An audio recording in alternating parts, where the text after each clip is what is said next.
दोस्तों Titan classes में आप सभी का स्वागत है। आज हम लोग एक नए चैप्टर के बारे में अध्ययन करेंगे। यह है क्षेत्रफल से संबंधित। इस वीडियो में हम लोग जितने भी क्वेश्चन पढ़ेंगे वह सभी के सभी एग्जाम से रिलेटेड क्वेश्चन होंगे। चाहे इसका अगला पार्ट भी जो आने वाला होगा उसमें भी जितने एग्जाम में क्वेश्चन आने वाले हैं उससे संबंधित ही क्वेश्चन रहेंगे। ठीक है, तब आप लोग इस वीडियो को यदि पूरा देखते हैं तो आपका एक भी क्वेश्चन एग्जाम में छूटने वाला नहीं है। चलिए इसे समझिए। आप लोग दो वृत्तों की त्रिज्याएं दिया है, क्रमशः 19 और 9 सेंटीमीटर दिया है। उस वृत्त की त्रिज्या ज्ञात करें जिसकी परिधि इन दोनों वृत्तों की परिधि के योग के बराबर है। आप यदि इसका चित्र बनाना सीख गए तो क्वेश्चन में कुछ नहीं होता, चित्र ही इसमें क्षेत्रफल में समझना इंपॉर्टेंट होता है। कह रहा है एक का त्रिज्या कितना है, 19 सेंटीमीटर है, और एक वृत्त की त्रिज्या कितना दिया, 9 सेंटीमीटर दिया है। तो कह रहा है उस वृत्त की त्रिज्या ज्ञात करें जिसकी परिधि इन दोनों वृत्तों की परिधि के योग के बराबर है। इसका जो परिधि होगा, इस परिधि का संकेत क्या होता है हम लोग का, सी होता है ना। तो पहले वृत्त का C1 ले लेते हैं और दूसरे वृत्त की परिधि को C2 ले लेते हैं। तो क्वेश्चन कर रहा है कि बड़े वृत्त का हम लोग क्या बताना है, त्रिज्या बताना है कि इन दोनों का परिधि का योग इस तीसरे वृत्त के परिधि के बराबर है। यहाँ क्वेश्चन लास्ट में क्या बोला है, जिसकी परिधि इन दोनों वृत्तों के परिधि के योग के बराबर है। यानी ये जो C है हम लोग का, इस C1 प्लस C2 के बराबर है। यही क्वेश्चन कह रहा है कि ये बड़े वृत्त की जो परिधि है इन दोनों छोटे वृत्त के परिधि के योगफल के बराबर है। इतना समझ में आ गया। तो अब इसमें कुछ नहीं है क्वेश्चन में। अब हम लोग क्या करेंगे, हम लोग देखिए इससे ये पहले वृत्त का हम लोग परिधि C1 लिए तो इसको R1 ले लेते हैं। R1 कितना, 19 सेंटीमीटर। दूसरे वृत्त का परिधि C2 लिए तो यह हो गया R2 हम लोग का 9 सेंटीमीटर। और हमने से क्या पूछा है कि उस वृत्त की त्रिज्या यानी तीसरे वृत्त की त्रिज्या निकालना है, यानी R का मान निकालना है। ठीक है, तो वृत्त की परिधि का फॉर्मूला क्या होता है, 2 पाई R, सबको पता होगा। तो कैपिटल C है तो कैपिटल R लिए हैं त्रिज्या, यानी तीसरे वृत्त का है। और C1 यानी 2 पाई R1 प्लस C2 है तो उसका 2 पाई R2 ले लेते हैं। ठीक है, क्योंकि जब C2 परिधि है तो R2 त्रिज्या होगा। तो अब क्या हो जाएगा, यहाँ 2 पाई R बराबर 2 पाई, यहाँ से कॉमन आ जाएगा R1 प्लस R2। तो 2 पाई से 2 पाई कट जाएगा हम लोग का। तो R बराबर क्या मिला हम लोग का, R1 प्लस R2, यानी R बराबर R1 प्लस R2। तो R1 का वैल्यू कितना, 19 है, प्लस R2 का वैल्यू कितना, 9 है। यानी R बराबर 19 और 9 जोड़ देंगे तो 28 सेंटीमीटर। यानी जो बड़े वृत्त के त्रिज्या होगा वो कितना होगा हम लोग का, 28 सेंटीमीटर। तो देख रहे हैं इसमें कुछ नहीं है, बहुत आसान क्वेश्चन होता है। यह हमेशा एग्जाम में आता है, यह VBI क्वेश्चन है, यह हमेशा एग्जाम में आने वाला क्वेश्चन है।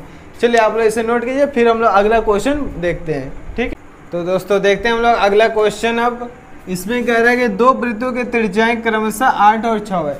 जैसा क्वेश्चन कहेगा वैसे काम करते चलेंगे हम लोग। क्वेश्चन का व्यवस्था चित्र बनाते चलते हैं। दो वृत्तों की त्रिज्या 8 और 6 है। ठीक है, एक है 8 सेंटीमीटर त्रिज्या और एक का हम लोग का 6 सेंटीमीटर त्रिज्या। ठीक है, इतना क्वेश्चन कहा तो इतना काम हम लोग भी कर दिए। इसको मान लेते हैं तो R1, इसको मान लेते हैं R2। दो वृत्त है इसलिए R1 R2 मान लेते हैं। उस वृत्त की त्रिज्या ज्ञात करें जिसका क्षेत्रफल इन दोनों वृत्तों के क्षेत्रफल के योग के बराबर है। कह रहा है कि उस वृत्त का क्षेत्रफल ज्ञात करें। क्या पूछा, उस वृत्त की त्रिज्या ज्ञात करें। उस वृत्त की त्रिज्या पूछा है जिसका क्षेत्रफल इन दोनों वृत्तों के क्षेत्रफल के योग के बराबर। इसका जो क्षेत्रफल है इन दोनों वृत्तों के क्षेत्रफलों को जोड़ेंगे तो उसके बराबर है। यानी इसका क्षेत्रफल A1, इसका क्षेत्रफल A2 और इसका क्षेत्रफल क्या हम लोग का A है। यानी A1 और A2 को जोड़ेंगे तो किसके बराबर होगा, A के बराबर होगा। सेम देखिए तो पिछला क्वेश्चन जैसा है या नहीं है कि इन दोनों छोटे वृत्त का क्षेत्रफल का योग जो है बड़े वृत्त के क्षेत्रफल के बराबर है। पिछला में क्या था, परिधि था। ठीक है, तो अब इसमें जो जो दिया उसे हम लोग लिख लेंगे। बस क्वेश्चन का चित्र बनाना है और फर्स्ट लाइन समझना, बस और कुछ नहीं है इसमें। तो क्या क्या दिया, R1 के दिया हम लोग का कितना, 8 सेंटीमीटर। R2 दिया कितना, 6 सेंटीमीटर। और हम लोग कैपिटल R यानी बड़े वृत्त का त्रिज्या ज्ञात करना है। तो आप लोग वृत्त का क्षेत्रफल क्या होता है बता सकते हैं, आप लोग फॉर्मूला पता होगा। क्या होता है वृत्त का क्षेत्रफल, पाई R स्क्वायर। A1 यानी पहले वृत्त का क्षेत्रफल यानी पाई R1 स्क्वायर। दूसरे वृत्त का क्षेत्रफल क्या हो जाएगा हम लोग का, पाई r2 स्क्वायर। ठीक है, तो यहाँ से हम लोग क्या देख पा रहे हैं, पाई आर स्क्वायर, यहाँ पाई कॉमन आ रहा है, अंदर बचा r square r1 square plus r2 square. ठीक है, तो पाई से पाई कट गया, बचा क्या, r square is equal to r1 square plus r2 square. अब हम लोग क्या कर देंगे, तो आर स्क्वायर बराबर r1 स्क्वायर, तो r1 का वैल्यू कितना है 8 स्क्वायर प्लस r2 का वैल्यू कितना है 6 का स्क्वायर। तो आर स्क्वायर बराबर 8 का स्क्वायर 64 हो गया और 6 का स्क्वायर 36 हो गया। तो आर स्क्वायर बराबर 36 और 64 दोनों जोड़ लेंगे तो 100 हो जाएगा, यानी आर बराबर स्क्वायर हटेगा तो √100, और √100 का वैल्यू पता होगा आप लोगों का कितना होता है 10 सेंटीमीटर।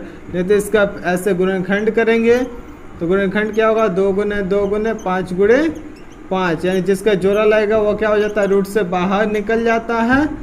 तो 2 पचे 10 सेंटीमीटर, यानी बड़े वृत्त का त्रिज्या कितना होगा हम लोग का 10 सेंटीमीटर होगा। तो समझ गए, इस प्रकार से यदि आप लोग एग्जाम में बनाते हैं तो आपका एक नंबर भी कट नहीं सकता, आपको पूरा में पूरा नंबर मिलेगा। ठीक है, आप लोग इसे नोट कीजिए, फिर अगला पार्ट में अगला वीडियो अपलोड किया जाएगा। अगला पार्ट देखने के लिए आप लोग इस चैनल को यानी टाइटन क्लासेस को सब्सक्राइब कर दीजिए, लाइक और शेयर भी कर दीजिए, ताकि अगला वीडियो आपको बहुत जल्द ही मिलेगा आपको। ठीक है, तो फिर अगला क्वेश्चन अगले पार्ट में देखते हैं।